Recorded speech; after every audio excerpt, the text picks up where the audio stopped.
Happy Martin Luther King Jr. Day 2022. I'm Dr. Art McCoy, and it is indeed my pleasure to be with you. Thank you to the Hazelwood Community Enrichment Commission and the City of Hazelwood for making a way this year during this pandemic to safely come together as a community to honor Reverend Dr. Martin Luther King Jr. We have about 20 minutes together, and I want to make the most of every second, so let's go to work.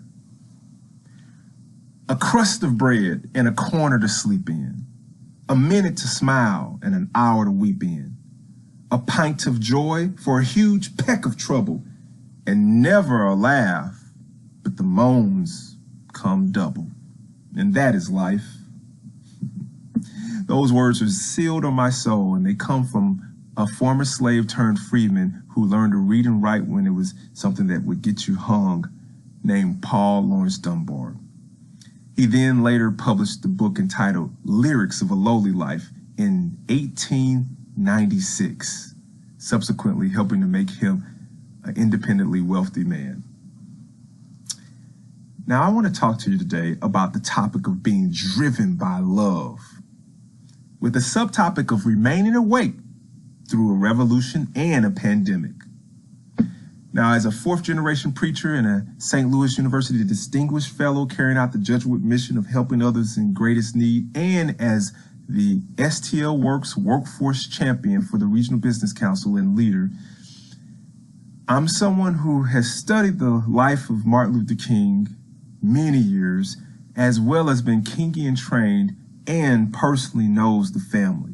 So it's my hope to share some scarcely known nuggets of knowledge about this great hero and this great family with you.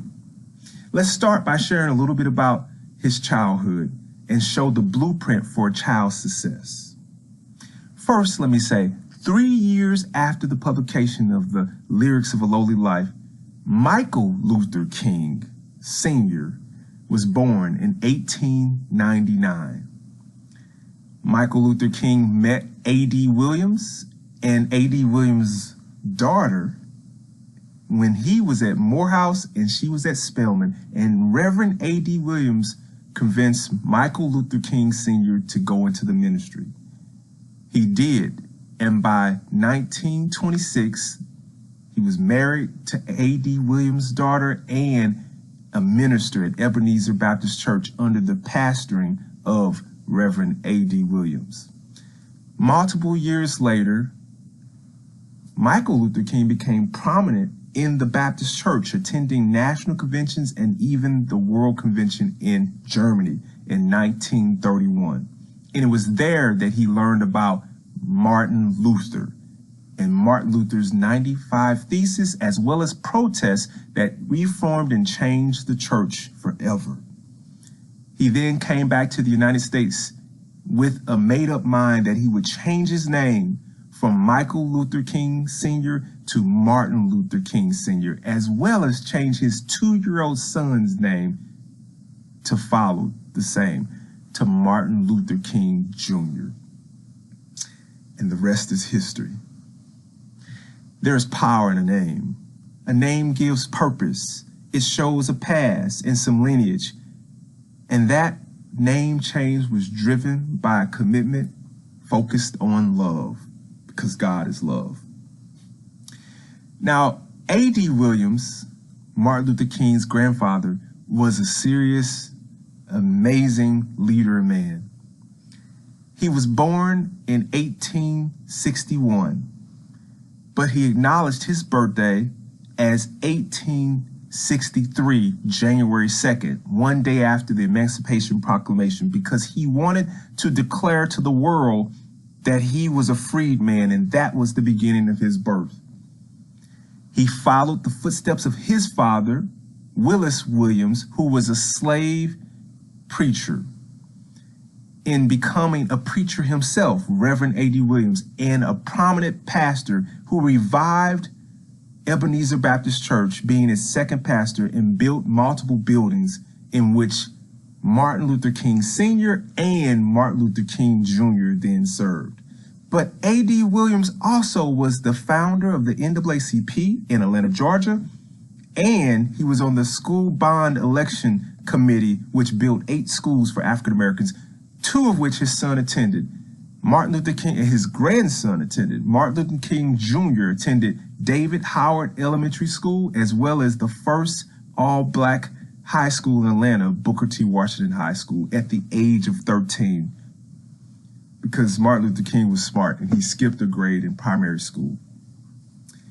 Now, after attending school for 2 years, Martin Luther King Jr. did 2 years in high school from age 13 to 15, and then the Great World War II occurred, causing Morehouse, which was the alma mater of A.D. Williams and of Martin Luther King Sr., it caused Morehouse to have less enrollment in 1944. So the president, Benjamin Mays, made an executive decision and policy that he would enroll juniors to fill up the class of 1944. This is how Martin Luther King sat for the admissions test to enter Morehouse and got his high school diploma early because he passed it and ultimately attended Morehouse at 15. But before going to Morehouse at 15, his family and Martin Luther King Sr. sent him on an externship to work and earn money to pay for some of his expenses during college. They sent him to Connecticut in a program created by John Hope, the first president of Morehouse College. He created this externship program over a decade ago, and they attended Morehouse, so they were aware of it. And it was a way for college students to earn money. So Martin Luther King worked on a tobacco farm in Connecticut in 1944. And it was there, before he even went off and back to Morehouse, that he got his calling to become a preacher. He sung in the boys' choir in Connecticut. He preached and began to preach every Sunday night while he was there that summer, and he became the head of the religious department. And he came back home to Atlanta with a determined purpose to then become a clergyman. And the rest is history. He went to Morehouse, passed with honors his Bachelor's of Arts in Sociology by 19, enrolled in Boston University and Harvard for his doctoral studies, and graduated with a PhD by 26. So let me summarize. An early foundation is critical for success. Having a strong family network with an understanding of who you are and a purpose behind a name makes a difference. Engaging in enrichment programs and summer opportunities, just like this amazing commission in Hazelwood is chartered to do, it makes a tremendous, profound difference. And engaging in apprenticeships and internships at young ages transforms your life and helps you find a purpose. King's life was so instructive to me as a young boy growing up that I followed that blueprint and was driven by love to become a minister at 15 and a minister of music as well. Went to Washington University during my junior year, graduated from our HBCU at the age of 19 as well, and became Missouri's youngest certified teacher and subsequently youngest superintendent. But I quickly learned that all those degrees mean little without true success that comes through service, sacrifice, and a great purpose. So I encourage all you parents, all you students, and any educator out there to know that what you do makes a difference, and what you are doing makes a difference when you invest into the life of a kid early. Now let's move deeper. We know that Martin Luther King became the preeminent civil rights leader and leader of the movement of the 50s and the 60s, and the most revered spokesman even for the entire 20th century. But he earned it the hard way. Like many of us, we know that to whom much is given, much is required. So he gave it all. He worked 20 hours a day. He traveled 365 miles. in his lifetime. He gave 450 speeches a year. He preached on most Sundays, even still, while running a nonprofit, the Southern Christian Leadership Conference, and he was the youngest to receive the Nobel Peace Prize. He was jailed 14 times, stabbed in the chest in Harlem by Isola Curry, had 3 home bombings and was hit with bricks in Chicago and received at least 10 calls or letters a day of death threats to him and his family. One of those letters being from the FBI of the United States of America saying, you know what to do. You should just end it all. Kill yourself. And we know he was assassinated on April 4th, 1968, becoming a martyr for justice. He was clearly driven by love and gave it all. But he often reminded us to remain awake, and especially during this great revolution, and I add during this pandemic. So I share the words that he shared during the speech of remaining awake, when he shared the profound adage from a Negro slave preacher who could have very well been Willis Williams. Willis Williams said, Lord, we ain't what we ought to be, and we ain't what we gonna be, and we ain't what we wanna be, but thank God we ain't what we was. American can say this today. We remember what we were. We remember that even just 1 year ago on January 6th, there was the first insurrection on the Capitol. We remember and can say this when we look back and see that we have our first female vice president, Harris, elected in 2020, and she was also the first woman to be sworn in as the United States president temporarily while Biden was receiving a colonoscopy. We can say this too when we look back and see our first black president elected twice in 2008 and 2016. That was just 8 years after the first time all 50 states acknowledged and recognized Martin Luther King Jr. Day as a holiday. That was as early as 2000.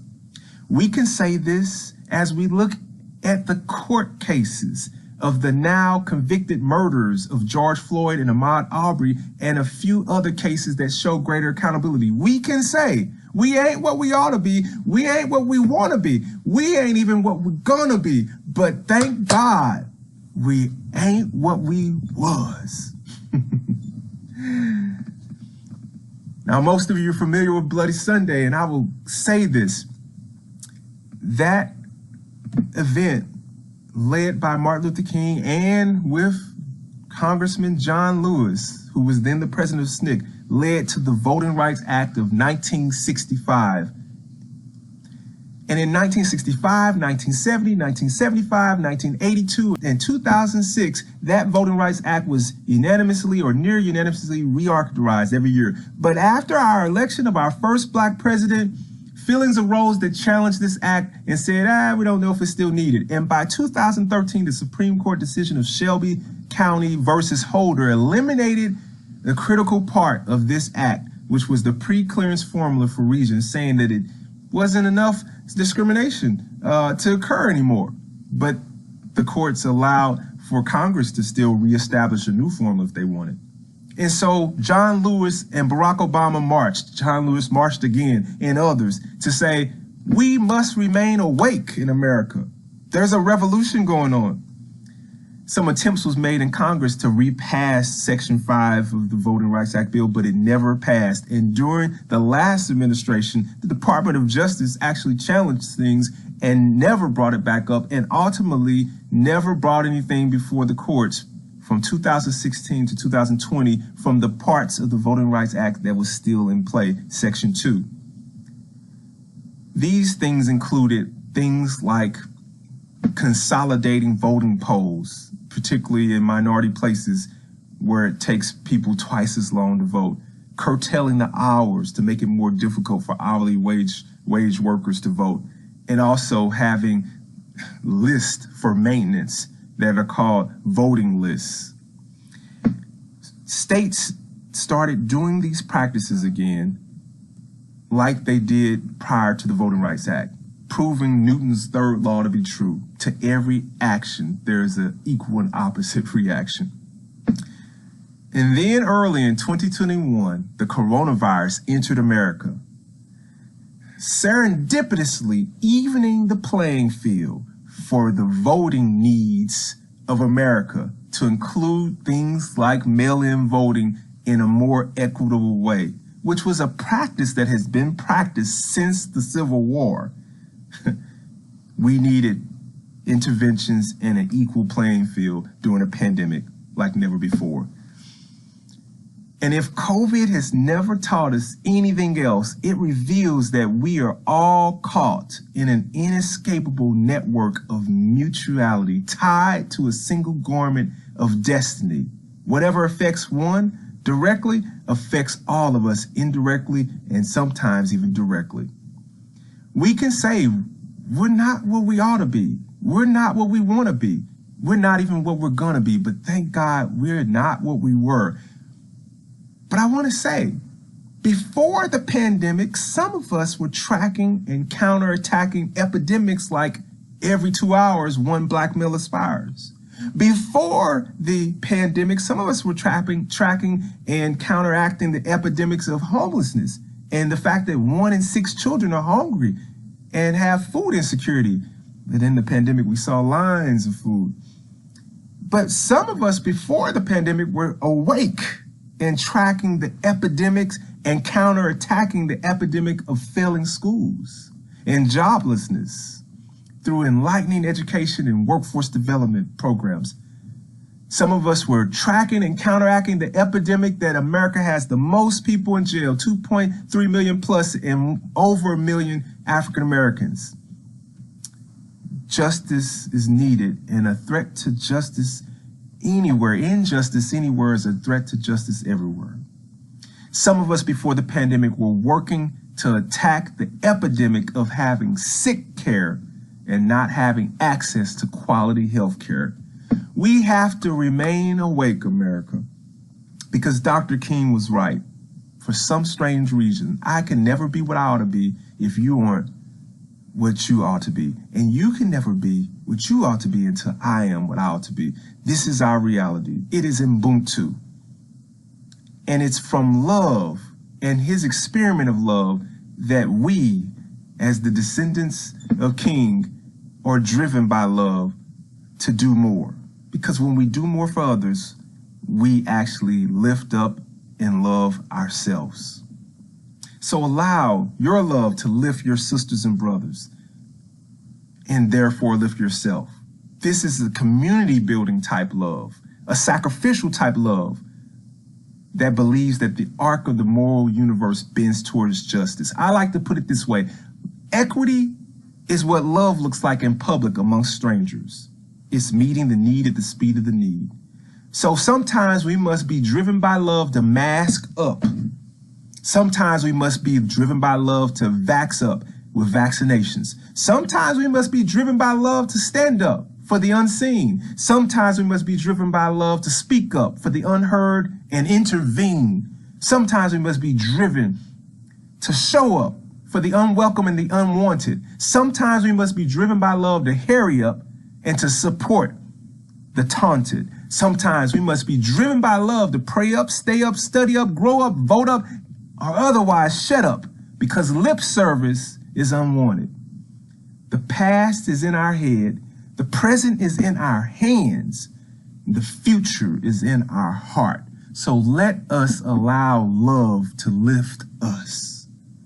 Let us allow love to make a way out of no way. Thank you.